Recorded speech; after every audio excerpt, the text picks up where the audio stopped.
Remember, all I'm offering is the truth, nothing more. I'm a relationship hacker. Run up and get touched up, suicide. And all of y'all know my style. I excel, then prevail. Run up and get touched up, suicide, that's it. And all of y'all know my style.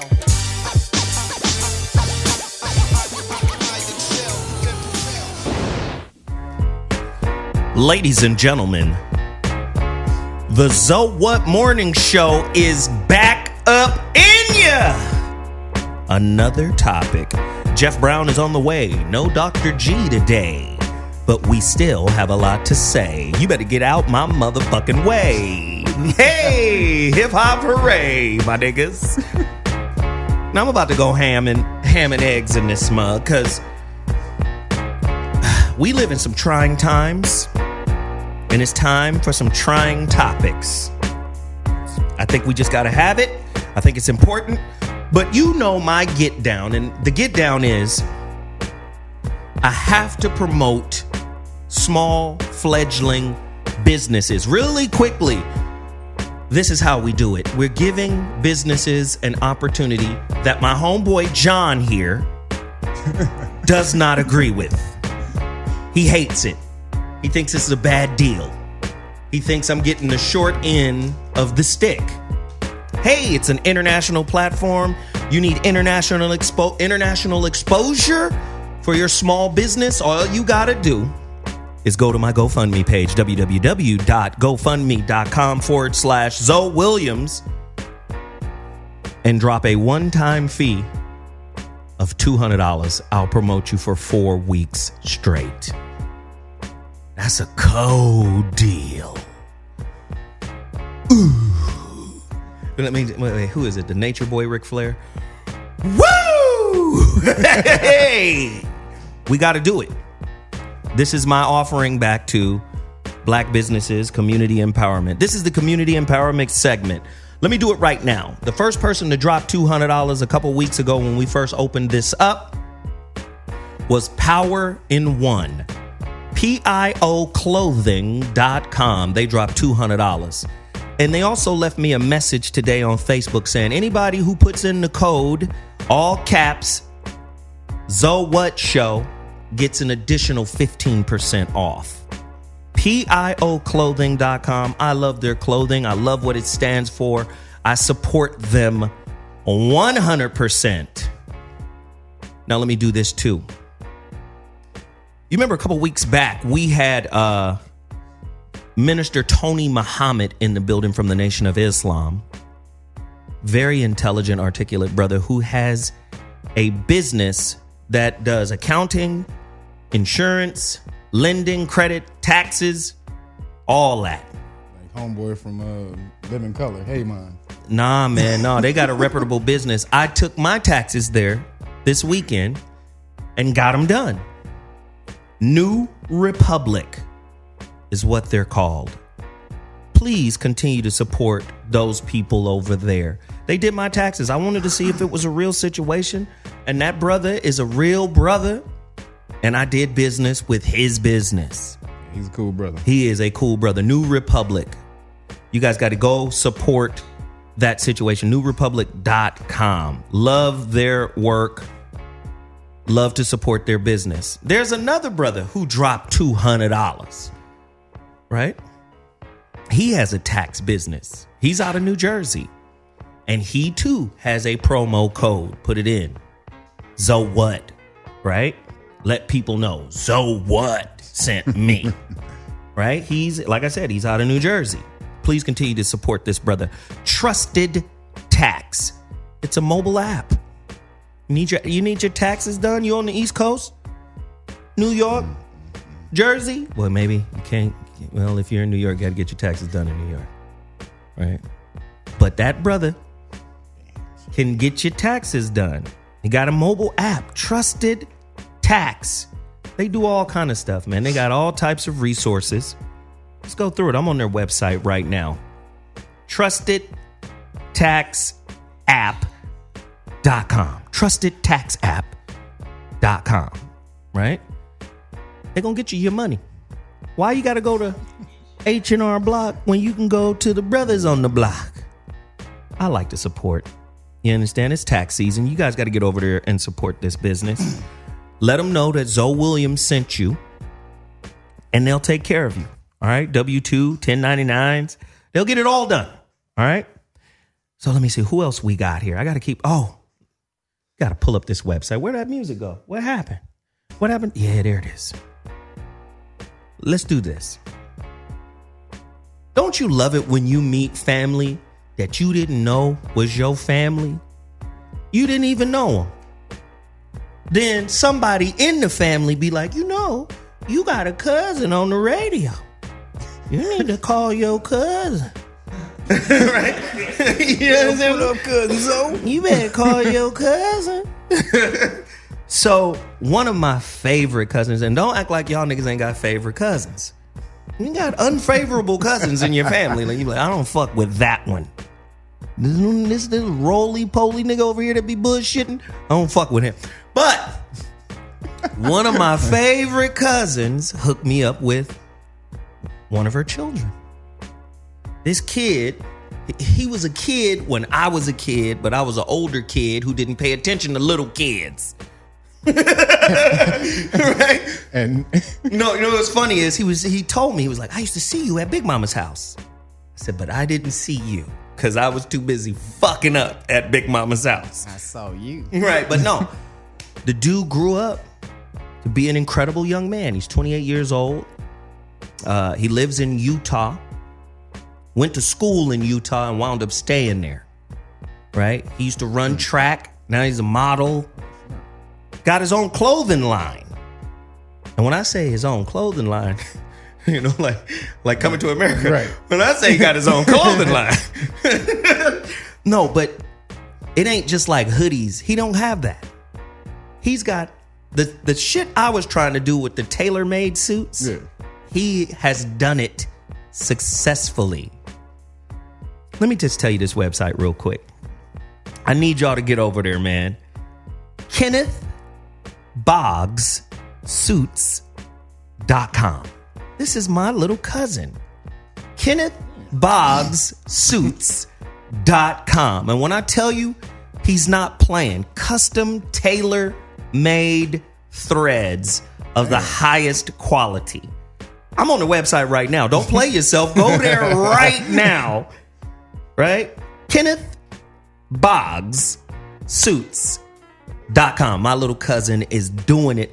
He's doing it so cold. I'm like, fuck it. I ain't gonna do it. He got it. I thought I Want y'all partner up? That's my cousin. I'm partnering with him right now. Y'all go support that man's work, man. I appreciate the young brother for calling and reaching out to me. I got more stuff to promote. Shoot the shot. Everyone is striving for it. Now you can drink it. Total Package Energy Shot. This is from my homeboy, Anthony Agleton. Coach Anthony Agleton. Strength and conditioning coach, mental coach. I ain't never seen nobody make you do Qigong breathing exercises while you lifting weights and squatting and shit. My son was in there like, God damn, can you imagine what I'm going to be like if I spend a whole summer with this dude? Yeah, well, he created his own energy drink. Listen, It's the off the same, chain. it'll keep you. You used it, right? Yes, I did. This shit keep you up, right? It sure does work. Man, Total Package Energy. Let me give it to you right now. TotalPackageEnergy.com is the website. TotalPackageEnergy.com. And let me tell you something. They are a proud contributor to the 11th annual CAAs, right? Which is a Young Hollywood Party, which benefits communities and schools of Los Angeles.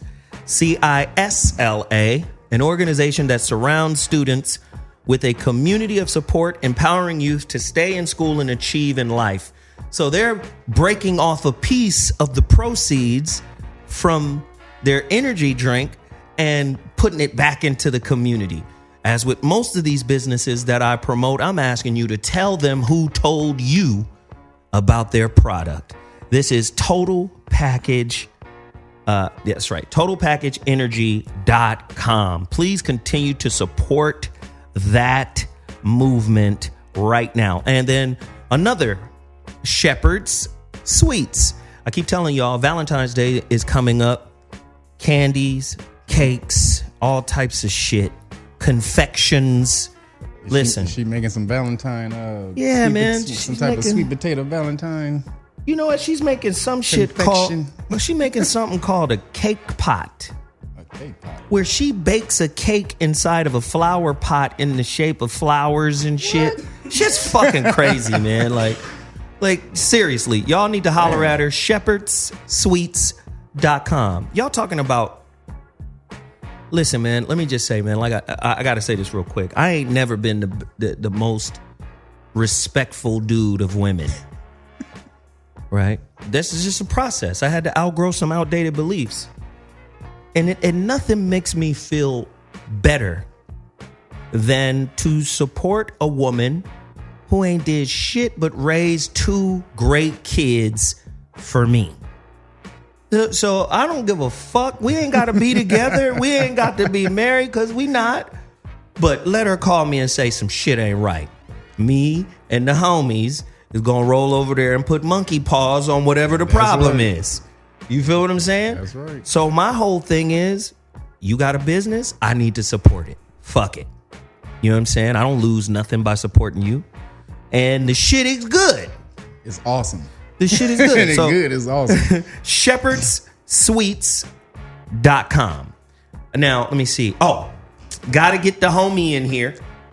Weed juice. Let me grab my shit now. And bam. Motherfuckers. I knew he was gonna do that. I'm just saying, like right when I'm promoting I knew weed he was juice, gonna do that. as soon as I'm promoting weed juice, somebody come and grab the one I want. Weedjuice.com. OUIJUICE.com. This brother, you guys have supported this brother and kept him in business, and I'm happy to see that. Listen, man. Let me just. Oh yeah. Hold on. He just sent me the discount situation. We juice discount code ZOWHAT 3-day cleanse only for 20% off of the juice. So you get 20% off if you put in the discount code ZOWHAT. Most of these, man, let everybody know. ZOWHAT sent me over here, man. What other business? What other radio show promotes businesses for free? And then when we do charge, we're asking you to donate to something. We're not saying, how much should I charge, John? Tell the truth. What is the average? What is for this platform? What do you think I should charge, honestly, for a month worth of promotion? For a month? I'm asking the white man. I'd say like $400. I'd double that. I'd say like around 100. Nah, even okay, this nigga's terrible. Nah, what? 100 a show? 100 a 2-hour show? I should ask your boss. With your reach. Bam. See, you're being hard on yourself right now. I should ask your boss because it's more than that. I thought we were saying like friendly. Hey, being friends? Here, turn your mic off. Being friends? You've ruined it. 400. He's how you gonna get paid though. Of course, because he's over there like, God damn it, you shortchanging yourself. He's doing 200. Yeah. And he's getting mad at me for saying 400. Yeah. That's all I'm going to say. Oh, he thinks he has logic. Somebody keep his mic off. Anyway, at the end of the day, I'm supporting you guys. I'm asking that you guys support us. Go to the GoFundMe page. That's GoFundMe.com/Zoe Williams. One-time contribution of $200. I'll promote you for 4 weeks. We're 3 weeks in on a couple of these. It should only be 3 weeks. Oh, Jesus. Here we go. All right. Oh, wait a minute. No, Kev. I said 300. Kev, go ahead, man. I know you got I said something to 300. promote. I know. Jesus. But What no, do you got to promote, Kev? Basically, the status classes. I want to put this out there. People keep hitting me up because they say they can't make the classes on Wednesdays and Thursdays. They are recorded, so you can go and buy those classes and basically learn what your status is, how to change your status. 30 seconds? Yep. How to change your status. Say how you do me. Put me at the end and give me 30 seconds. Shit, man. How to change your status and also how to contract. And so basically that's how you're being able to you've been put in the status that you're in. So go ahead and just cop those classes. They're recorded. realnagas.com. Well, there it is. Listen, we're going to take a quick break, and when we come back, we're going to get into today's topic. Oh, we got another heater. Shit's gonna be crazy. Don't be mad at us because we have the conversations you scared to have. This is the ZOWHAT show. This is ZOWHAT show. This is what we're supposed to do. We got more John Blaze topics. Oh, I'm sorry. I was just having a moment. Anyway, we'll be back at 2.2 seconds dash radio, hot button radio, ZOWHAT mornings. Ladies and gentlemen, that was the Nas Mega Mix by DJ Julian Ramirez. Hey, I'm Zoe Williams. People know me as the VOR, the superstar, the voice of reason, the ZOWHAT morning show. Listen, today's topic, man, we just got to jump right into it. No Dr. G. Veronica Conway is with us today. Aw, shit. Today's topic, the big payback. A deeper look at the case African Americans have against the U.S. regarding reparations. We got a new president. There's a lot of shit happening in the world. And one of those things that seem to keep getting pushed to the back burner is how much money this fucking government owes us. That's always crack me up. It's a fucked up thing to say, but we might as well say it today. True or false for American blacks? Housing discrimination is the true outcome of slavery. You think about it. Can't live where you want to live. Owning a house is really a central piece to wealth. If I keep you in a motherfucking experimental place called a project, I keep you from wealth building. Eek. Let you buy some fucked up property somewhere. Huh? You know, I always look at the wealth situation and the property situation here in America. Let me set it up before you respond, Kev. Shit. Think about it. White people have all the high-end exclusive areas. Say like the Laurel Canyon area. But if you notice, they make the most dangerous area high-end and exclusive. Now, during the rains, Laurel Canyon, all them houses about to slide off the motherfucking hill. Right. Those $1 million houses. If they were really racist, could they have built projects in Laurel Canyon? Malibu? Wow. Just move all the motherfuckers over there where the shit gonna fall off. No, because it's only the threat of falling off 10 days out the year. Right. You gonna let these niggas have this Right. area for 355 days? Get the fuck out of here. True or false? The claim for reparations is premised on the false assumption that only whites have benefited from slavery. Yep. Eek. Ooh. Ah. Ah. True or false? It's pretty clear that whites / the American government was responsible for the crime of slavery and should be held accountable for this hate crime. Ugh. Ugh. Then you I've been doing research on this. Then you got crazy white people out there saying shit like, what about the debt black people owe America? Yeah. Oh, yeah. Motherfuckers, we took y'all from over there and brought y'all here, and now y'all are the epitome of what blackness is in the world because everybody follows y'all. We did that through slavery. Now say thank you. Say thank you to Father Whitey. Father Whitey put you in a bed. Slavery here is better than leaving you the fuck alone there. Oh, look at where you've come. Look how far you've come. That is an argument for white people out here in America, ladies and gentlemen. Let's have the conversation. True or false? The reparations claim is one more attempt to turn African Americans into victims. It sends a damaging message to the African American community that someone owes you, that in some way you are entitled. I'm going to ask the tough questions. Do you want to talk about it? The number to dial is 323-230-4445. I think we have I think we have phones. Could be. We know Veronica Conway is here with us. I've got a couple more questions. Do modern blacks owe America some type of debt because of the freedom, education, and relative wealth they enjoy today? And who we gonna get the money from? Are we gonna get the money from modern day white folk who have benefited from the system of racism, but were not participatory per se? Who do we get the money from? Do we call Africa's ass in and say, you motherfuckers participated in the slave trade, Tipper Tib, that Arab nigga, that black Arab nigga that helped? Who do we track down his descendants and be like, hey nigga, for your part in it, you owe us? Is it a problem of so many hands in the pot that you can't blame just one group? Who benefited the most? Do we go after England? Do we go after JP Morgan and the insurance company? Who do we go after to get this yaper? Y'all niggas owe us yapers. Yapers.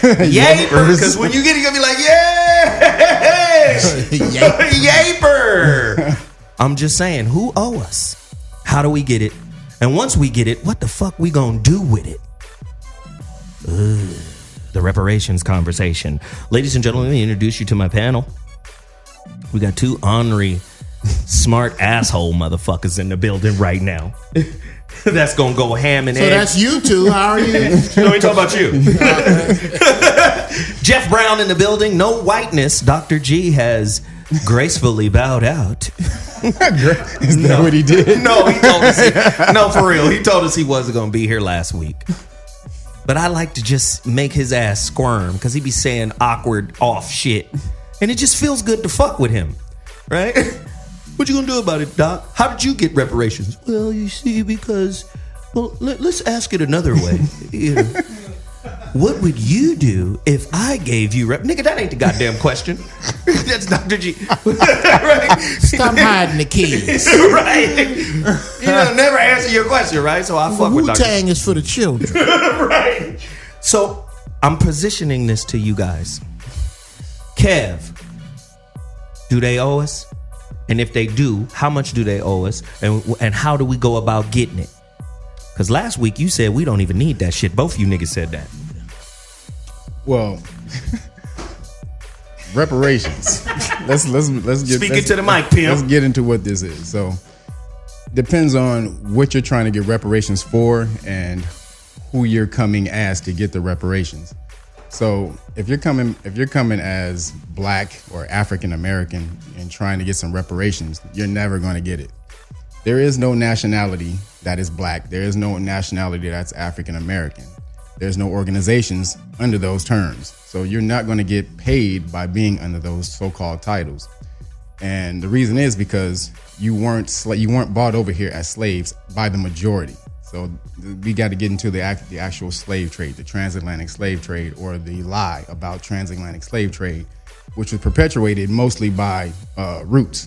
So everybody, or if you don't know, Alex Haley plagiarized that story from a guy named Harold Corlander, who wrote The African.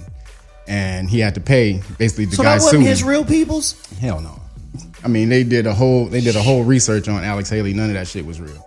So he basically plagiarized like 83 pages from The African. Ain't this a bitch? Most of it, and the most important parts, the ride on the slave ships and hey, fuck you, how they were treated, as slaves and all of that shit. Hold on. I'm tired of niggas tearing down other niggas. We need that story. Why do you need that story? Kunta Kinte and all that. You don't need Chicken that George, damn story. all that shit. No, you don't. All right, finish your story, man. Shit. So if there's a website called slavevoyages.org, and they basically have the whole breakdown of how many voyages came over to North America in the slave trade. So, and how many slaves actually came over here. So from 1500 to about 1800, there was about 100,000 slaves, a little over 100,000 slaves. From 1800 to 1866, there was about another 100 and something thousand. So together, it was like 305,000 slaves that came over here from Africa to North America during the whole slave trade. That's the whole slave trade. Now, during the slave period in America, there were 4.5 million slaves. So if you got 4.5 million slaves and only 300,000 slaves that were brought over here from Africa, where did all those people come from? They had to be here. And so this is the major lie that We're they're the trying land to of Nod, I guess. So like if you do like Malcolm X, you go and if you look up a speech by Malcolm X on YouTube, he talks about black people being Aborigines. And also Martin Luther King. Whoa. Yeah. What does the word aborigine So mean? aboriginal. So ab means father original. So father original. So anywhere you go and you see aboriginals, they're father originals to the land. That's us. That's us. And Well, so my light-skinned Malcolm X, he ass, says maybe. that. He says wherever you go, you see an aborigine, they're never white. They're never white. So all black people are aborigines. You are an aborigine. Also, Martin Luther King said that you've been exiled in your own land in his I Have a Dream speech. So, if you're exiled in your own land, that means this had to be your land. That's the big secret that they're keeping from you, that you were here. You were never imported here. You were actually here. And the slave trade was, they took all the Native Americans, reclassified them as Negro, mulatto, and all these other titles, and then shipped them out. So Quick, the slave name trade. a white aborigine.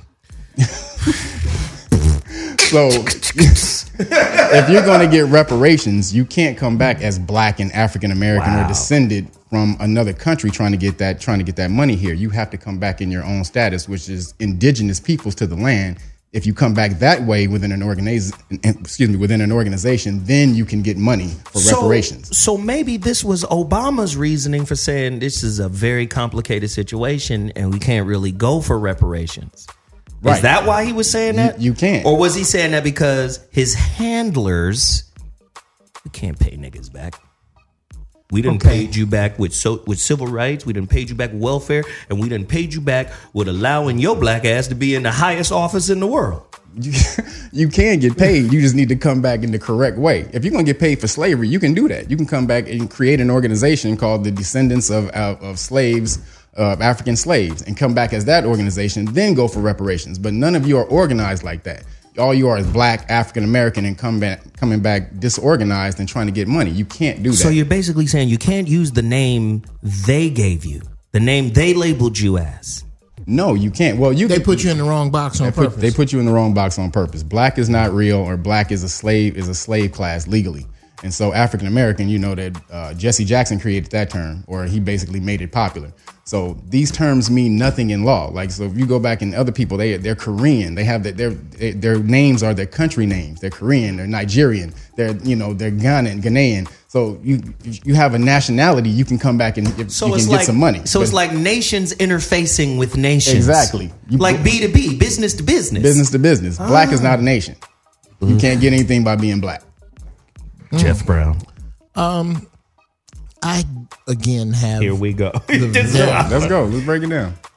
I think the last thing we need is reparations at this time. Uh-oh. I think reparations should absolutely be deferred. I don't think that until how we gonna collect? Be deferred on what premise? Be deferred on the premise that we cannot collect as a nation or spend as a nation until we think, move, and react as a nation. But who determines that? I don't know. Because I think in an indirect way you put the system in control again to say, well, they're not together, so we'll wait until they come together. No. It's not for them. It's not. None of this is their choice. Right. Okay. If I know I'm not in shape for a fight, what does that have to do with the IBF? Oh, I love it. That's why I questioned I got to do my push-ups. I got to do my road work. I got to work on my jab. Right. I got to learn how to turn off the hook. Now, they ain't got a goddamn thing to do with the IBF, the IBC, or how they feel. The That's WBO, right. WBO. They gonna all be in witness when I get my ass whooped. Okay, all we gonna do with that reparations money is whoop our own asses, giving it back. That's so hell no, not right now. I'm not saying that's like saying I don't think my son should drive a car ever, just because I don't think he should drive a car to 5th grade. But I'm just saying I don't want to put the powers that be in the position of white sky daddy that says this Woo! is a trust fund Absolutely over not. here waiting until you niggas grow Absolutely up and then I'll not. give it to you. But that's on us to do. It's on us to first off, we need to, like I always say with Dr. G, we need to abandon the concept of a leader. Well, wait a minute. Hold on. When you're so angry, it's hard to listen and take in your rage, because I know what you're saying is true, but your rage makes me not interested. It makes me not care. Yeah. You channeling Because Dr. I'm G. not, Dr. G, I'm not nice enough when I ask you to take the knife out of my back. Right. Yeah. Would you please, Yeah. pretty please, I tell you what. with sugar on top, Yeah. I tell stop you what. fucking us. You don't even have to take the knife out of my back. Just get a good grip on the knife and let me run off the motherfucker. Could I do that? Right. Oh my God. Let me do this. Veronica Conway has joined the conversation. Oh, there she is. Hey, Ronnie Khan. You know, let's get Ronnie Khan up in here. See, with that damn smoky ass voice on a rainy day, that's where babies come from. Right. Smoked salmon throat. Smoky ass voice, walking through the house with a bacon sandwich in my t-shirt and panties and nothing else. You want a bacon sandwich? That's where Junior came from. Ate that bacon sandwich, tore your ass up. Now here go this boy. Now what you want? That is vivid. That is vivid. Thank Yeah, you, that Jack. vivid? House smell like bacon. Hell yeah! Veronica, I know you've been listening to our topic today. So, Yeah. I mean, what do you think? What is your idea for? I'm always stunned to kind of hear, we're not ready. It's our status. It's all of this stuff. Let me just make it really plain, brothers and sisters. White supremacy is on the move globally right now. Yes. And you got to pay attention to the fact that there is a consolidation of power that is taking place across Russia and Europe and America. If you look at neighborhoods that are gentrifying in the Chicago projects, in Brooklyn, there is a gentrification and a globalization of white supremacy happening on a global scale. And so for us to pretend that we don't have to use all stops on the gathering of resources for our community, like every other community that has been damaged by by capitalism, by commercialism, by the exploitation of black and brown people. If we don't pretend like we're not entitled to the same things that other communities are entitled under the law, then we are delusional. Oof. And I have to, let me say it and still be loved. My brothers at this point, I have got to ask you to step up and pretend like resources and money matter to your community. Just step up. And quit pretending like it's okay that we don't have resources and it's okay that we got all these problems in our community. I'm not saying they would fix all of our problems, but if you look at anyone's master plan for reparations, and I've studied a lot of them, Claude Anderson, the Movement for Black Lives, Yes, I've ma'am. interviewed Charles Ogletree. There are plenty of men out here in the world that are taking a stand on behalf of blackness, and I just wish all of our brothers would step up and act like that's not a crazy thing at this juncture, because we can't afford it. Okay. Wow. I gotta. She slapped all you niggas. Yes. Go ahead. What'd you become Portuguese all of a sudden? I'm just saying, I'm not really She flipped with you y'all. across the face too. Okay. I'm standing over here. I understand what you're saying, Ronnie Khan, but I'm gonna tell you what it looks like to me. It looks like we are all in a gladiator, like remember the movie Gladiator where everybody was in the arena? Yeah. Okay, we're in the arena, and the white folks, they got their shit together. They got chariots, they got goddamn tigers that come up out the ground. I get that. Okay, I get that. we are Russell Crowe and them tied together.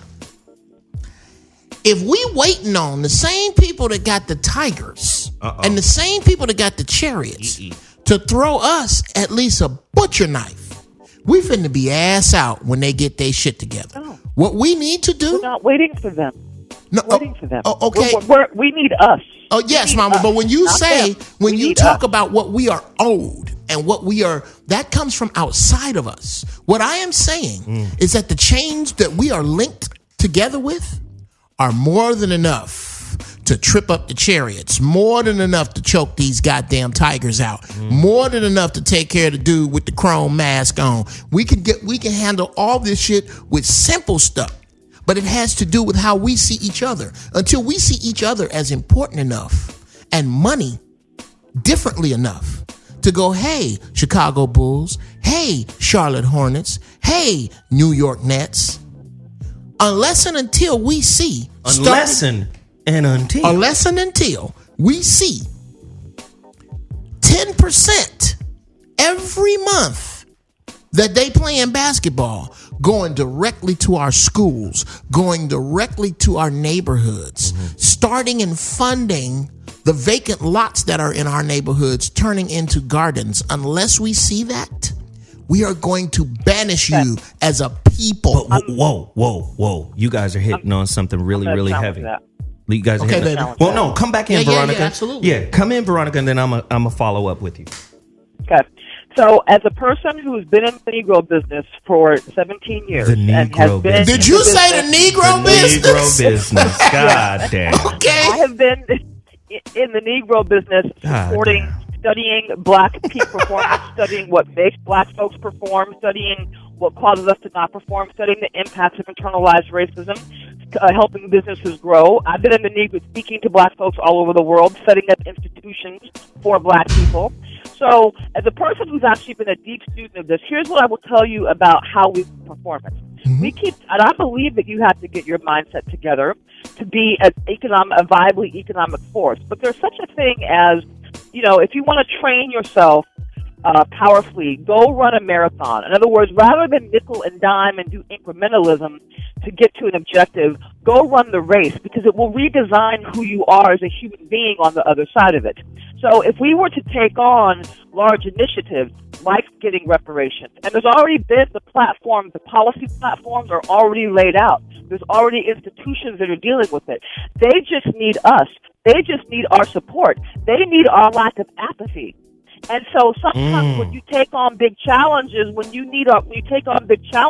redesigns who you are as a people on the way. It's not always pretty. It's not always graceful, but it's real. Question. And so at some point we have to stop dithering and say it's real. Okay, question. It's time. Question, Ronnie Khan. Let's just say, what are we, January? Yeah. Let's just say. Yeah, we're January. In 90 days. We could get our shit together. We could get our feces collected to this level, to where we could back. We could support. So vivid. So vivid. We could support as a people.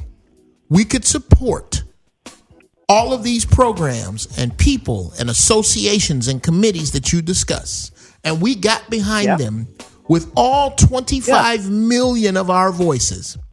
How long do you think it would be, hypothetically, before we got a check?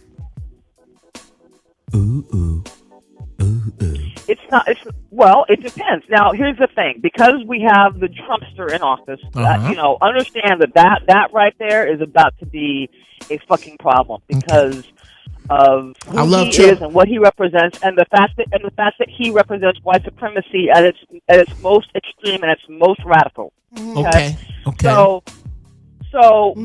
But here's the thing. That again, there's initiatives that are happening globally. They're suing Great Britain and France, and I mean, it's happening globally. So we have to have the same sort of testicular fortitude that our brothers and sisters are having all over the planet. Gonads, minerals, jewels. Decision. But the thing is what happens is people like Claude Anderson and people like the Movement for Black Lives, they feel absolutely. Claude Anderson, I've talked to his office before. He feels absolutely like outnumbered, like black folks won't wake up to the reality of this possibility. So he gets depressed and burdened by our own apathy. It's like he loves us more than we're willing to love ourselves. And those are great. At some point, it's the stand that's important. It's deciding to step up that's important. Those are great points and great answers to other questions. How long If in 90 days we got behind Claude Anderson, in 90 days we got behind all of the programs that you speak of, how long before we could expect a check? I don't know the answer to that. Exactly. No one knows the answer to that. The point is to do it anyway. The point is to stop wallowing in apathy anyway. See, and let me just say this, Jeff and Kevin. Veronica, in an indirect way, is making the point you guys were trying to make last week, which is you guys said it wrong, in my opinion, because you guys said we don't need reparations. We don't. But what Veronica is saying, whether they cut the check or not, we still need us. We cannot. That's what she's saying. Is that correct, Veronica? I'm saying let's get off the apathetic, sit around and wait while the whole fucking world implodes around us. Absolutely. And start doing something as a collective. And there are so many institutions that could use our support and our help and our advocacy and our resources that are already built. We don't have to reinvent these wheels. We just have to mobilize and get over our apathy. Jeff Brown? I absolutely agree with that. But if you only, let's just say you have the capacity to move 10,000 pounds and you have 10,000 pound rocks in front of you that need moving or rocks of all different weights. If you try to move all 10,000 rocks, all the rocks that weigh 10,000 pounds at one time, you will be far less effective than if you grab one rock at a time. And in my opinion, with the bureaucracy involved, with the hypocrisy involved, with the racism in the system involved, this particular task I put with politics when I say not right now. Not at all. Just not right now. 323-230-4445. We want to hear your opinion on today's topic. Do they owe us? And when will the check be here? We can Jeff do Brown? this. You stupid. We can do this. We can all. I wish more people would do what I'm doing right now. Is I look at the end of the month. Every month, I look at my budget and what I spent my money on. And each month, I try to channel more and more of it into black hands. If I've had a mechanic I've been going to for over 20 years who is Asian, and he is brilliant. He is unbelievable. He's fantastic. His timing is great. He's about to retire this year. There is no way, I don't care if I got to drive to Hemet to deal with this dude, that I'm not gonna find a black mechanic that owns a black mechanic shop to give my money to. And when I have problems with him, I'm gonna try to work them out. That I can do now. I can do that now. Right now. We can do right freaking now. I get that. Kevin? I get that. Kevin, get in here. Heard that his whole life. Get in here! Let these goddamn Hot Wheels. You ever step on a Hot Wheel at 3 in the morning? Little son of a bitch, get this shit. I'm sorry. That's what happened at your house, huh, Kevin? Something like that. Go ahead, Kevin. But when we're talking about reparations, you need to understand what we're getting reparations for. Like, what are the reparations for? That's the first question. And if you're saying you're getting reparations for slavery, then the mistold story of slavery is not going to get you reparations, because most people for a multitude of things. For a multitude of things. And I mean, there's so many misunderstood things about slavery. You know, most people don't even understand. There's so many black people that own slaves. Like, there was, like, at one point in 1830, 3,500 black people owned almost 13,000 slaves. So you got stuff like that. So if you're trying to come back and you're asking for reparations from America, and as opposed to that, like, the total number of Caucasian people in America that own slaves were like 1.4% or 2%. So, you know, you're 2% of the totality of Caucasian people in America. So only 2% of them own slaves. Whereas you had a lot more free black people who owned a lot of slaves. Okay, at but that's that like time. the 2% of the wealth. I know. I'm just saying. I'm just breaking down the percentages of free black people between free Caucasians who own slaves.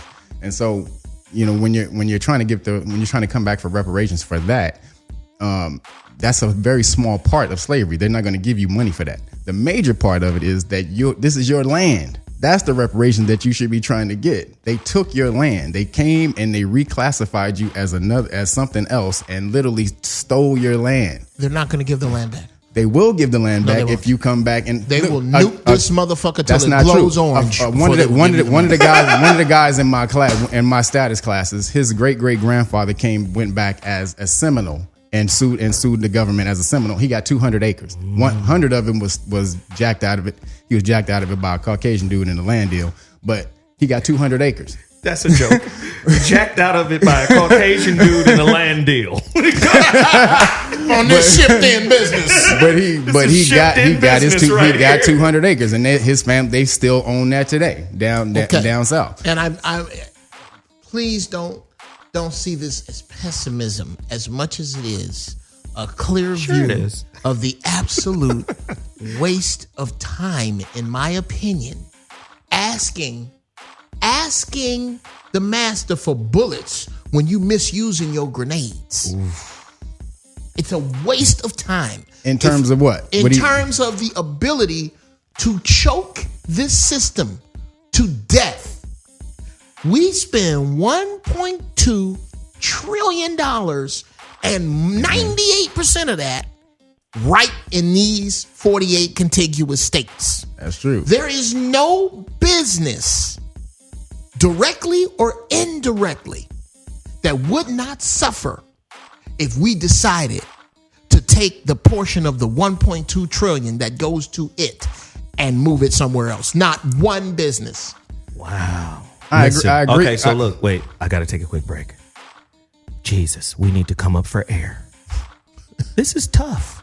This is a tough conversation. Absolutely. I think it has to be had. Peep game on this. And then we're going to go to break. I want you to ponder this. What if reparations were offered to the next 50 or 100 generations of blacks, children, free education at whatever university or schooling? Would that be acceptable? No. That ain't enough? Okay, but not even when close. we come back, I want to know what you guys think. Because they're going to come with something. They're not going to. This is your land. So listen, we're going to take a quick break. I got a DJ military base Julian on your Ramirez land. with another mega mix. The ZOWHAT Morning Show is getting heated up in here. Do they owe us? If so, how much? We'll be back to find out. Shit. God damn. That Gangstar mega mix. Jesus Christ. We could have just listened. I was like, wait a minute, we got a show to do. Just going to listen to the whole mega mix go down. Yeah. God damn. Listen, we talking about reparations for black people, black folk. Who owes who? Do we owe them? Did they do us a favor by bringing us here? Of course, Kevin said they didn't bring us here, but can I set it up? Jesus. It's called the setup, Kevin. I won't teach you radio yet. Right? Jesus. Some people believe that America has paid its debt with all the programs, welfare, affirmative action, all the programs, YMCA, all the way down, everything, WIC. Right? They done paid us YMCA. back. Right? It's a tough question to ask. Then you have people like Kevin and Jeff who say, fuck whether they pay us back or not. It's really on us to pay ourselves back. How do we do that? Do you know that there are African countries still paying, I'm going to call it reparations, to France? What is France getting, like 420 billion a year from some African countries? And ain't giving Haiti shit. Oh, wow. Yeah. France is still, you got China in Africa, raping it, scraping it. Gold, diamonds. Listen, Trolling. let me just say something about this. Because we always talk about, fuck reparations. But would reparations kind of catch us up if the white man had a 500-year head start in wealth building? Would giving us a check for reparations catch us up in the wealth game? No. No. I'm not looking at him. Kev, then Jeff. No. Well, it could. I mean, my philosophy, my position on it is not that you don't need reparations. It's just that you need to figure out, or you need to come back in the correct way and get it. So there are two ways of doing this. We can organize and just mash out and put our resources together and just gain and just make gains that way. Or you need to understand your standing in law. I'm telling you, wherever you are, whatever country you are in, it's about your status. It's who you are within that country. This is how they know how to deal with you. So within this country, this is the only country in the world, and wherever you go in everywhere else in the world, most melanated people aren't called black. They're called by their country. And so only in America you get that black man type, you get that black man thing, this and that, black, I'm African American. And they only did that to separate you from the land. It is a big scam. And the quicker you realize that, the quicker you'll be able to come back and get your reparations, get your land as the correct people who are indigenous to this land. So you had two ways to do this. Either learn the law and come back correctly in your correct status, or say fuck it and just come together as melanated people and just get some money and do it that way. Jeff Brown. Go ahead and say why. No. Thus starts the rant. Jeff's intellectual rant begins now. For hundreds of years, my family, against their will, was brought together by this man. He deals in water. Mm-hmm. For years, we have collected, purified, boiled, frozen his water for free. One day, he says, you know what? Y'all don't have to do it for free no more. You've been set free, but I'm going to keep all the water. Now, you can find water wherever you can. And we did that. We got used to, our bodies adjusted to drinking his water when we were with him that had shit floating in it. We figured out how to purify it. We figured out how to bathe in it. We even taught him some shit to do with it. And now that we're out on our own, we find water on our own. There are places, he owns all the water. There are places where we go and get water from him. But you know what we do? Instead of watering our plants, instead of bathing our children and feeding our animals, we have raging waters parties with the water, and we splash it around and put it in water guns and shit, make Kool-Aid. That's what we do with our water. And we have the nerve, the unmitigated gall, the audacity to tell him to give us the water we have promised him. He has promised us. And all I'm saying is let's patch some of our rusty buckets first. Let's get our purification system ready, because he's not going to give us alkaline water back. Before we ask for something, we need to be stewards over what we own. And we don't have the time for the classes, because as Ronnie Khan mentioned, there is a grand circling of the wagons, and niggas finna find theyself ass out and uncollected. Wow. Done. Listen, this shit is getting crazy. Did I go kind of far with the water thing? Let me tell you something. No, that's a rant. That's an intellectual rant right there. Let me just say this, man. You'll hear me say shit like, muster the Rohirrim, right? from Lord of the Rings, right? Right? The beacons of Gondor are lit. The beacons are lit. Theoden, will you answer Gondor's call? Rohan will answer. Muster the Rohirrim. Right? They were under attack by Mordor. We don't forget, J.R.R. Tolkien was a historian. Right? All your symbology, the shit that gave birth to every culture and every belief system, is cast as evil in that movie. The one eye of Saruman. Suleiman the Magnificent, who conquered King Richard during the Crusades. Just a little history there, right? Muster the Rohirrim. Nigga, get on these horses and let's get together and fight this enemy. In the Lord of the Rings, you see different nations, right? The land of Rohan, ruled by King Theoden, answering the call of Gondor, another white nation. Hey, we under attack. Muster the Rohirrim. Let's get on these horses and let's fight this motherfucker. These niggas is here riding on dragons. Dragons.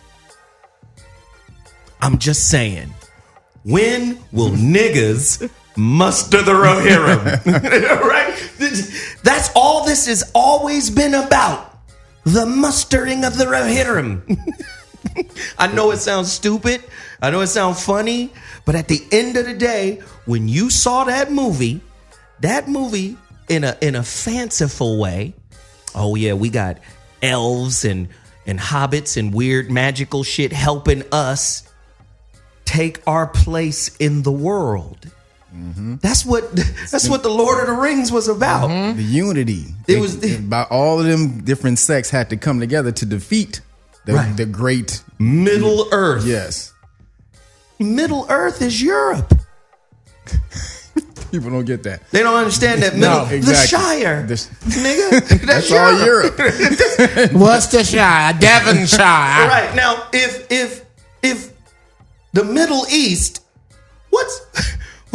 what's in front of the Middle East but Middle Earth? Europe. That's what that's who Tolkien was talking about. It was talking about the encroachment of the Moors into Europe. Yes. This is why you hear Gandalf say, we got help, or Saruman has gathered the Saracens. Yes. What are Saracens but raiders? What are raiders but Moors? The Moors in the ships. That's just another word for black people on boats. The Saracens. And when they was the Dark Age, when Saruman came back and the Dark Age ruled the land, that was the representative of the Dark Ages. When the Moors took over in Europe, they took over the ports, so no food and nothing could get through to the middle land, to the mainland in Europe. So they fell into 500 years of the Dark Ages of no knowledge and all the rest of that shit. Wow. So that's the symbology of Lord of the Rings, as well as the unity is what you was getting at, though. So that's what we're missing. We don't know how to muster the Rohirrim. That's what the ring is. Unity. Circle. Muster the Rohirrim. We have no idea how to do that. Darnell from Tuscaloosa on line number 2. Get at us. Yo. What up, man? What up? What up, Zo? What's happening, family? Ain't nothing to it. You make a good point, though. All right, well, you on the line. Bring me to Kev. I got a question. What's up? Don't you know the Vikings? What you think about? Do you think they depicted like the white dude again, and it's us, really us? What Zoe was just saying. Yeah, well, the Vikings or the long ships. Yes, that is a or plagiarization of the Moors. Yes, or the history of the Moors. When you can go back and look at a movie called The Long Ships, starring Sidney Poitier. And Got you. And that's about the Vikings versus the Moors. But in symbology, though, the Viking, or in history, the Vikings were changed. They're the Vic Kings or the Six Kings, and they were actually changed. The long ships were the Moor ships that were created. And if you watch the movie, you'll see the dragon that's at the head of the ship, and the dragon symbolizes the Moors of that time, where they had to come together, or the Christian era, they had to come together to stomp out the Moors or the dragon. So whenever you see the dragon symbology, that represents the Moors. So the long ships were really the Moor ships, because the Moors were the mariners of that land or that time. Wow. Hey, Darnell, man, what's up, man? You got another question? Back to the point, though, Zoe, on the reparations, like, you basically made all the points about, like, what's the point of taking another opportunity from the oppressor hand? Ooh, go ahead, bro. We say more. Go ahead and jump into my final thought. Go ahead. It's like what Doc always say. It's like the animal, only potential above that is like the human thing. So we basically just got to get back to that through the black woman, basically. Man, I could smoke like a bag. Veronica, she banging. Yes, she is. Yeah, she is. Don't you wish you had a woman like Veronica? We got women saying that, like, more of that instead. Go get a job and all that. You know what I'm saying? Shit like that. And basically, Veronica need to lead them or something, because I don't know what's going on. Wow. Hey, man, we appreciate the call, man. To take that opportunity from them again and just be, it's something attached to it. It's a shackle or something to it. Right. I wish that I had Ronnie Khan.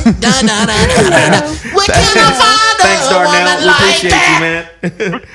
You guys are crazy. I'm not, but listen. all that love, Ronnie Khan. Man. Listen, I'm telling you right now, the most profound shit comes from one of my favorite fucking philosophers. I always mention his ass, J. Krishnamurti. That motherfucker said it is conceptual thinking that keeps man separate. Listen, they got all of these undercurrent opposing thoughts and ideas and ideologies that motherfuckers are fighting for that keep everybody separated right now. Where is the universal code of cooperation? Nah, you got motherfuckers saying, well, I ain't gonna get down with that unless this happen. For me and my shit over here. Then you got other motherfuckers saying, I ain't gonna get down with that shit unless some shit happen for me and my shit over here. And then the other motherfuckers over there, and then we never get together. That's the point. This shit. That's the game. I'm watching the whole fucking thing right now. And all you had something. I see you, Jeff. No, go ahead. I'm listening. No, Jeff. You okay? I feel you when you coming. No, this nigga be like,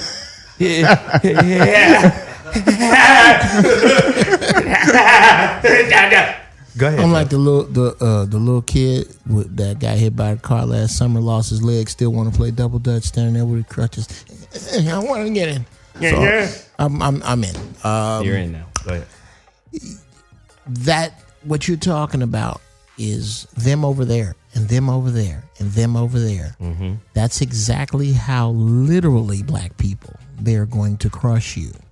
Oh, wow. They are circling the wagons around you because you have outlived your usefulness in society.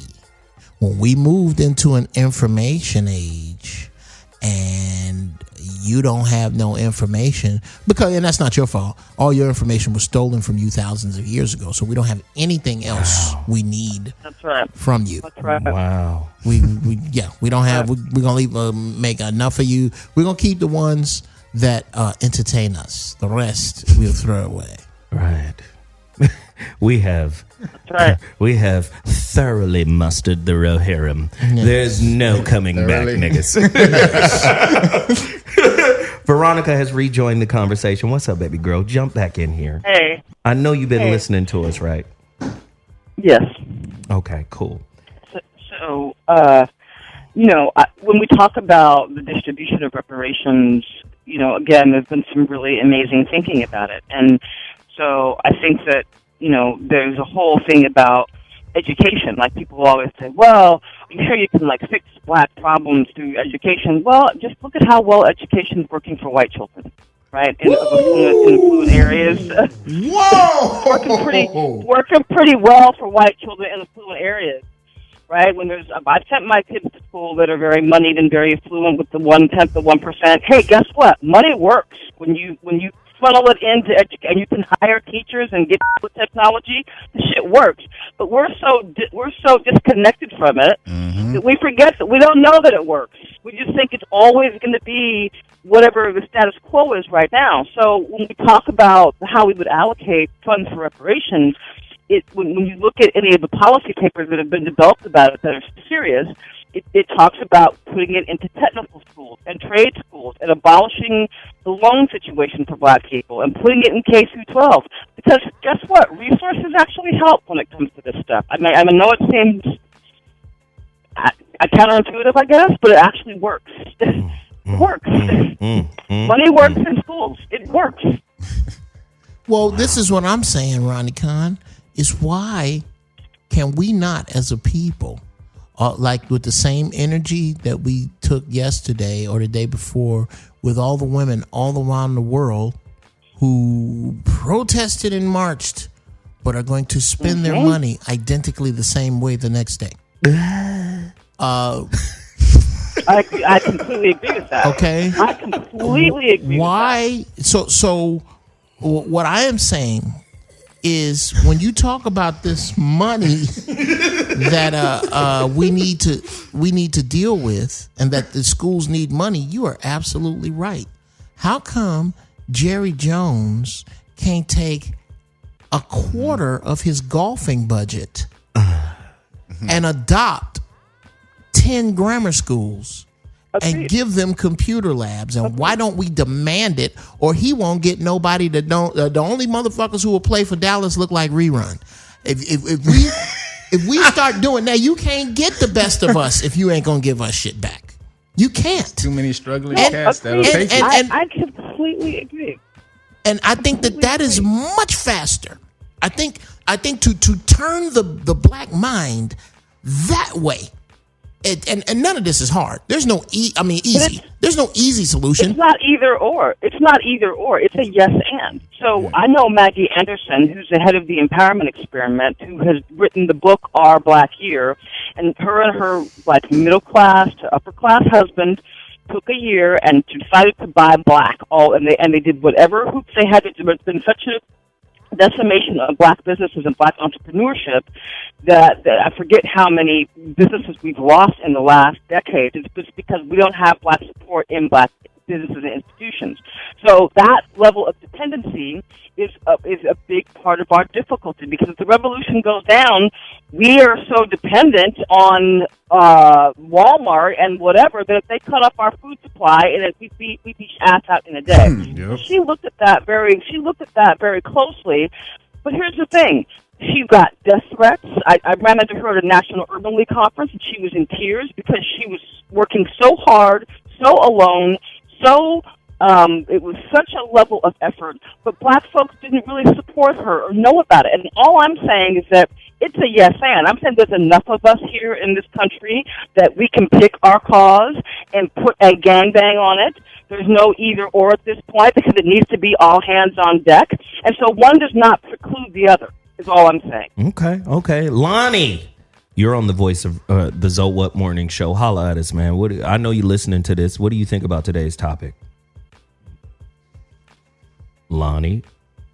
Yeah. Lonnie, does the white man owe you money? Okay, we lost Lonnie. Lonnie don't want his money. This is what's gonna happen. This is what's gonna happen. The motherfucker gonna show up at the door with the check. Well, Lonnie ain't here. I'll take Lonnie money. then the neighbor gonna steal it. That's one of them checks. No reparation check. Listen, man. Let me just say this. The fucking confusion that's going on in the world right now, when it trickles down, listen, just understand something about government and governing. Listen, I got to be able to control what you think is valuable. I can't let you create your own value system. You see, when we look at wealth in the world, who got all of the wealth in the world? Just quick question to everybody here right now. Kev, who got all the wealth in the world? Caucasian people. Jeff, who got all the wealth in the world? Whitey. Veronica, who has all the wealth in the world? The continent of Africa. That's the answer. That is the motherfucking answer. The wealth that we perceive is the illusion. Whitey created an illusion of wealth that says we have it. No, see, what Whitey got are the biggest guns. And the biggest guns gets to rewrite what is valuable. So now peep game on this. When you look at what makes shit wealthy, what makes the dollar meaningful, nigga, it's buying power. But they were smart enough to say, well, we can't connect this shit to no fucking commodities anymore. Can't be connected to gold and diamonds, because then that would tell us that Africa is the most wealthy. Wealthiest, right. They had to create a monetary system that was based on belief. Just believe that we can kick everybody's ass. Nobody can fuck with us. And that's what makes this little piece of multicolored paper the most valuable piece of shit here. But when you look at what's happening in Africa... So they debowed the global economy. They debowed the global economy. What gold, punk? Right. Exactly. So now, okay, if we gonna play this game, at least understand wealth in context of the world. As black people, we understand wealth in context of, I want to live differently. Right. That's fucking it. Consumption. I want to live differently, nigga. That's how we see wealth. You don't see wealth in bartering with other black people, in cooperating with other black people, in collaborating with other. We'll see other races do it, but inherently we may not know all the reasons for why we don't do it, but we know enough to say we ain't got enough power to do that shit. Fuck these niggas. I'm going to work over there. So again, what you finna have for lunch? Kung Pao chicken? You feel me? Tandoori chicken, my nigga. So at the end of the day, now it comes back down to this. What is the benefit for working together? And I'm talking about black folk. What is the benefit? If I can get more benefit out of working with Whitey, why would I ever work with niggas? Can we address that? Sure. Can we address that part? Well, we have to define benefit. Yes. We have to define benefit first. Go into it, Jeff. Okay. We have been, it's in our DNA to see the things that we cherish, to include one another as disposable.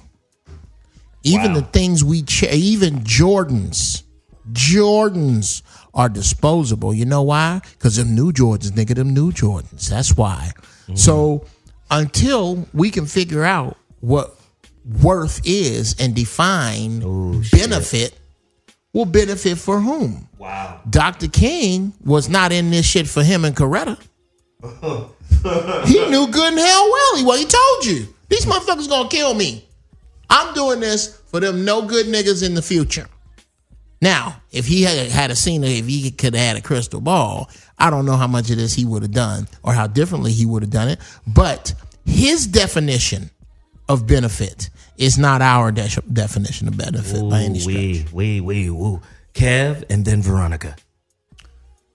I'm gonna just piggyback on what Jeff was saying, that of how you don't see, or melanated people don't see worth within each other, and that's also through propaganda. They've basically denigrated your status or who you are, your character, for so long that you have nothing to grab onto of worth. And so when you look at your next brother, you just basically see, and as well as all these pictures that are propagated in our mind about slavery and all these different things, that's all you see. Fuck you, nigga. You ain't nobody. You ain't shit. And you definitely ain't better than me. Right. Exactly.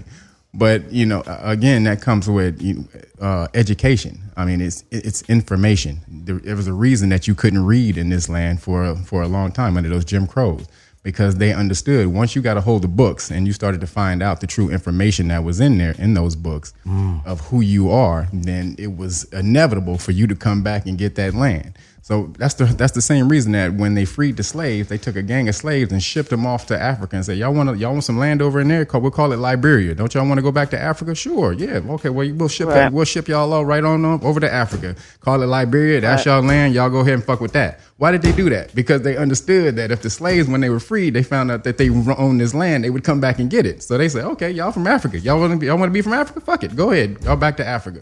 So learning who you are is how you're going to develop that self-worth and be able to come back and see the worth in your fellow man. So let me just say this, man. I'm hella skeptical. Oh. I'm gonna come to you, Veronica. I'm gonna come to you. Okay. But let me just set this up. I'm hella skeptical. You know me. About black people working together? No. I'm optimistic about that, even though I get let down on a daily. But no, I just got it. I'm gonna keep it 100% real.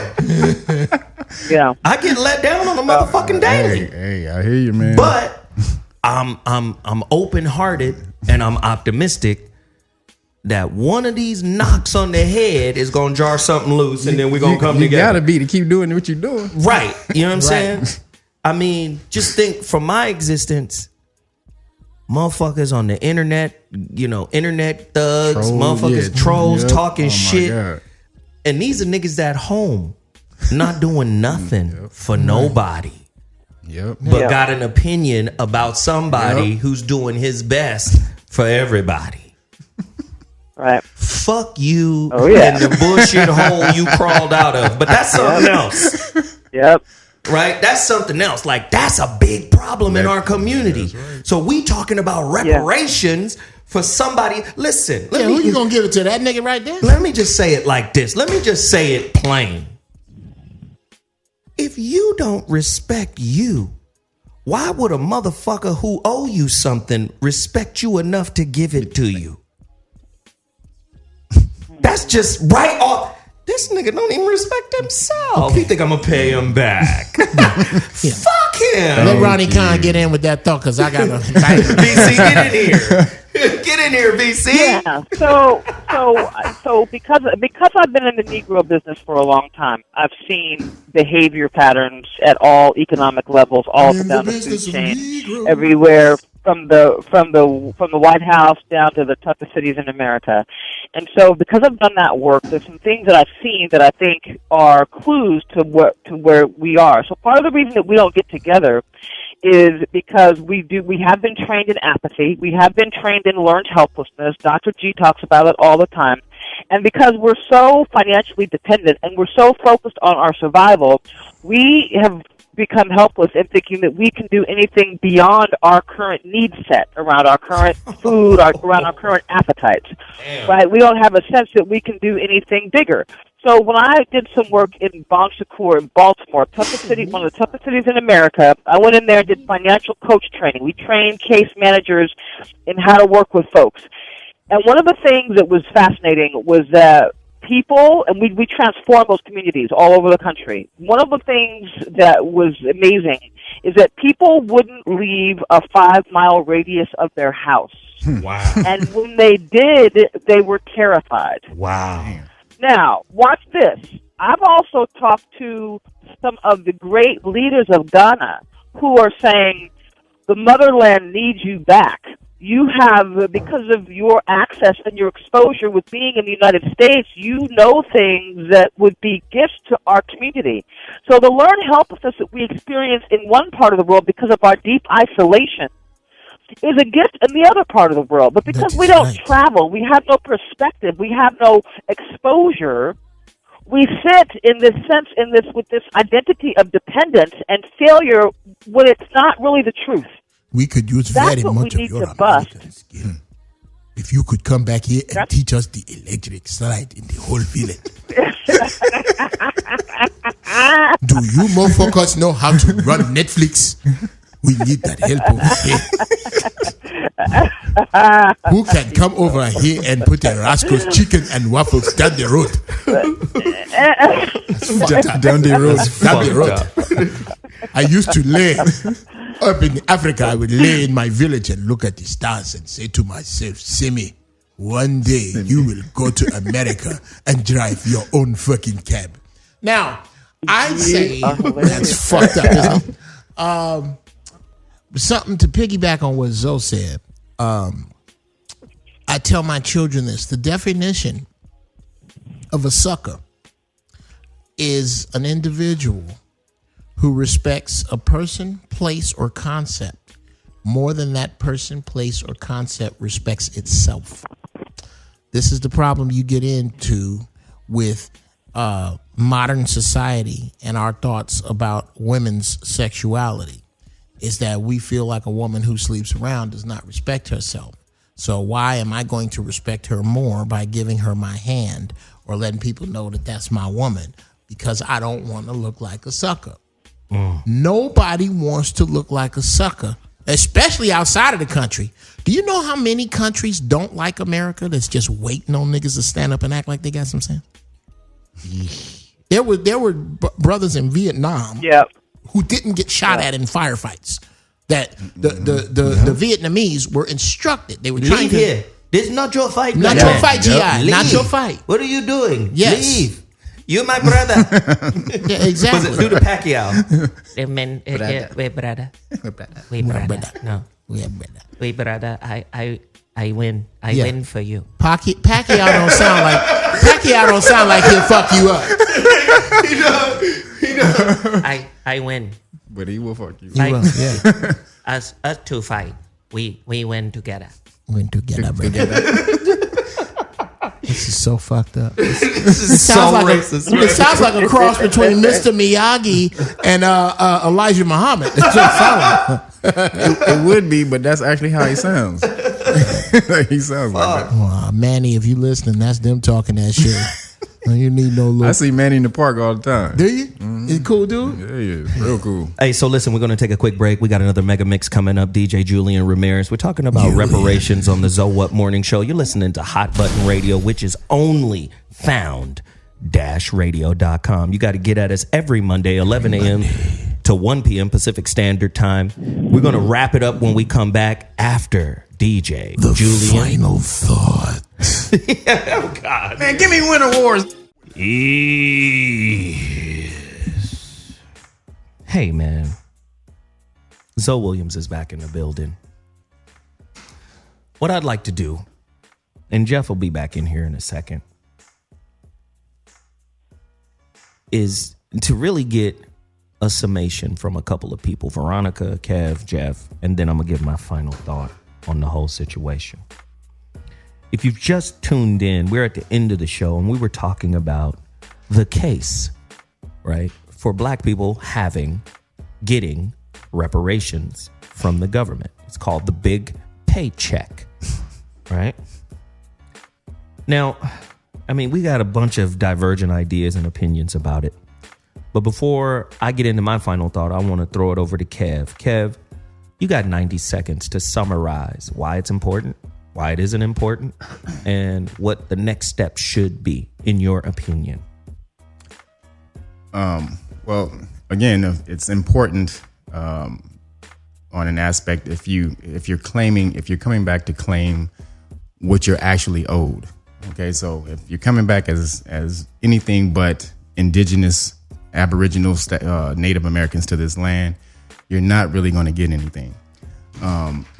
That's the only status that you're actually going to come back and get something back as for reparations, as far as slavery and things of that nature. Now, again, you can pile up, you can link up and pool your resources and gain and get some gains that way. I advocate doing it that way, because coming back and trying to get your status is such a hard road to learn who you are. Just get together. You don't need all of that. Just get together, pool your resources, gain a little knowledge, and get out there and actually go back and get something. That's my final thought on that. All right, Jeff, give us 90 seconds, a summarization of why we need reparations or why we don't need reparations, What are the next steps? 90 seconds. Well, in my 90 seconds, let's deal with need. I say we need reparations the way my car needs power windows. It would be nice to have, but goddamn it, on the way where we going, we can get that installed. We need to get where we're going. Okay. What good is power windows if my car is on fire? Okay. We putting power windows on the wrong car. What we need to do, what we need to do is take the money we got already and respect that before we go asking, because that whole asking process with us in line ready is going to take a long time. We don't have a long time. We need to get our shit together with dollars before they collapse. That's all I'm saying. Wow. Trump. Veronica. Is Veronica on? Let's make sure Veronica is with us. Ronnie Khan, you out there, mama? VC, are you with me? VC, are you with me? Thought I heard her. Oh, yeah. She leave? Where's John? I mean, how dare he go take a piss? Where's our engineer? Our engineer just leaves. You know.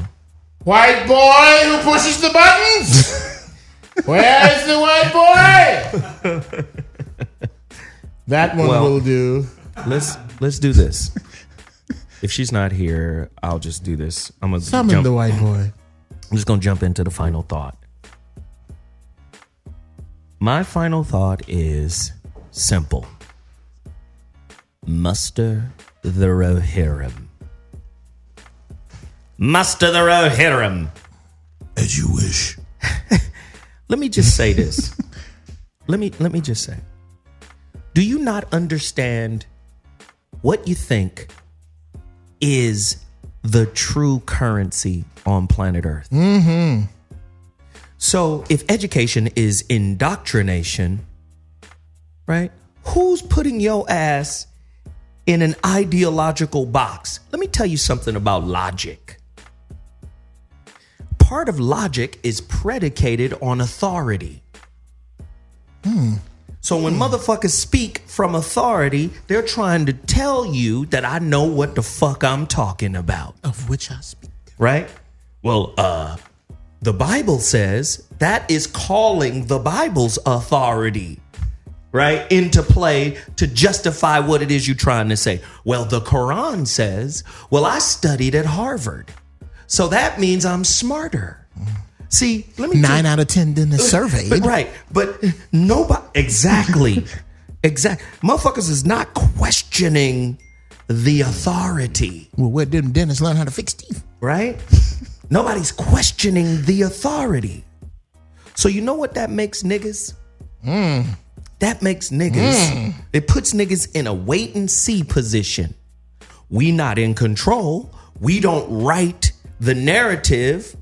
So let me wait for somebody to get in control that is in alignment with what I want, so I can be an effective follower. That's why niggas was instead of changing. Right, instead of mustering. First off, we can't muster the Rohirrim as a collective until you muster the internal Rohirrim. Till the Hiram wants to row. So what if the Rohirrim is like say horses? Like horsepower, right? In a vehicle. Well, I see that as internal fire, the internal motivation to want something different. So many of us want what the other nigga got that it's hard for us to muster the internal Rohirrim. To say, fuck what he got. I'm finna build, watch this, what I want. Fuck what he's got. I'm going to muster the internal Rohirrim so I can have and create what I want. So many of us want what the other motherfucker got, whether it be another brother or another white man. If you look at the standard of success, what do black people do? We'll look at white people's shit and be like, I want that. I want that. Then we'll see a nigga with it and go, I want that, because he got it. What happens when we throw down the authority. Versace is only cool because it's a part of the success narrative that a nigga didn't write. Wow. Gucci is only fresh. That's right. Because it's part of a narrative that you didn't write. What if saying, I wrote this education for my people? What if that was the new standard of success? Part of a narrative that you wrote. What if banking, right? Setting up a bank that we own, that we operate, that's designed to uplift and fund other black businesses that will in turn create jobs that will employ black people for black. What if that was the narrative you wrote? But guess what? That narrative has been written by us before, but because we don't value other black people, because some other narrative software is in the background still operating, self-hate, competitiveness, a nigga ain't better than me because a nigga is in the same situation I'm in, right? Somebody done set my envy up wrong. You see? Ooh. Somebody done set my envy up wrong. So all this bullshit is happening, and we're being played like puppets, thinking we're intelligent. Watch this. Donald Trump, his inaugural speech, they immediately came out and said, wait a minute, this motherfucker sound like Bane. Right? From Batman. But if you're well read, who the fuck did Bane sound like? Stalin. Krishnamurti. There's a motherfucking video of Krishnamurti at the UN in the late 60s telling the UN it is the borders that create conflict. It is the people that have power. So let me tell you how the motherfucking media works. I'm going to put words of power in the mouth of the villain so you can be against the words of the villain, even though those words are the truth. Yep, they do it all the time. This motherfucker Trump got up there. Don't believe me. This motherfucker got up there and went at the establishment. Yep, he sure did. We're going to pin the truth on the donkey. Yep. He went at the establishment. Sitting right there behind him like, yo. And I'm going to tell you like this. I don't believe that Trump believed the words that were coming out of his mouth. Exactly. But that was the motherfucking script given to his ass. And while that's happening, there are riots happening. Yep. In opposition of Trump. See, let me tell you how you manage the masses. You control what they think is the truth. This motherfucker up there saying some radical shit about the establishment. Niggas are unaware. You unaware that they're putting truths out, wrapped in lies, coming out of the mouth of a villain. You can't hear them. But it ain't like they ain't never said. It's not like he can't say he didn't say it. Oh, he said it. They just turned the white noise up. It came out of his mouth. That's a so disclaimer. the distractions are high. Niggas got to be more like Yoda. The future is cloudy. Cloudy, the future. Always emotions. The future are. You see what I'm saying? We knows you are. I'm saying we need to pull back. Pull back, we do. Right. Come together as a collective, and then buckle down. Double down, triple down, quadruple down on total package energy, on weed juice, on booty boxing, on Jeff's brownies, Jeff's brown. Whatever we're doing, we got the double, triple, quadruple, black mastery, Kenneth Boggs Suits.com. We got the double, triple, quadruple down on black businesses, black cooperation, black collaboration. Why? It's not a racist thing for us to come together and say, let's work together. That ain't racist. That's not saying white people, you can't come here and buy a fly leather jacket from Ramomar NYC. We wish you would. We wish you would come spend that money with us. But don't expect your money that you just spent with us to visit your pockets and your business anytime soon. There's nothing wrong with that because you do it to us. I'm just saying. Support, support, support. When there are no reparations, we should be giving reparations to each other. We should be recycling black dollars. We should be building institutions of merit, of worth. Organizations. God damn it, Bobby. Damn it, Bobby. Damn it, Bobby. Bobby! What's an answer? It's got to be money. Making money. No, but it's important for us to cooperate in that way. I think we just hate each other so easily. Not so much. Hate each other so easily. It's easy to do that. It's easy to hate on other brothers and sisters because that's where we get our power from. I don't hate you that bad. I just hate you that quick. Ooh, shit, man. Listen, man, I could go on and on and on. That's my final thought. Come together, people. I ain't gonna kill you. Fuck. I ain't gonna kill you, but fuck your kids. Come together. Jeff, where can they find you? Instagram at GB Funny Style, which is also the Twitter, and Jeff Brown on Facebook. Okay, when you got to close your eyes, you know you're getting old.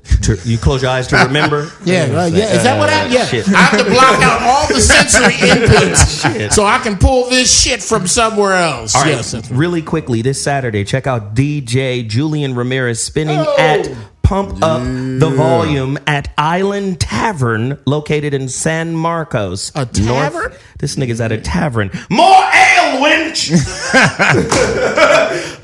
Kev, where can they find you, bro?